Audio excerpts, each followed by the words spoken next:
In this video, I'll show you how you can add your card on Binance. Now the easiest way to do this is simply head over to binance.com or use the app, log into your account and click on deposit. Inside deposit, just select any of these. Obviously, if you want to add with crypto, you probably should add your card, but just buy with and then your currency. So you can change this if you want. Let's just change it to US dollar and you want to buy right here. So once you're in here, what you want to do is just type how much you want to buy and what you want to receive it in. And then down here, you can select your payment method. So if you select the card under payment method right here, confirm, you'll see I now have the option to add a new card. So I'm simply going to type in how much and then I can add my new card.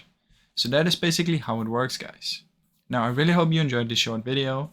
If you did, please leave a like and subscribe, as it helps me out a ton. Thank you so much for watching.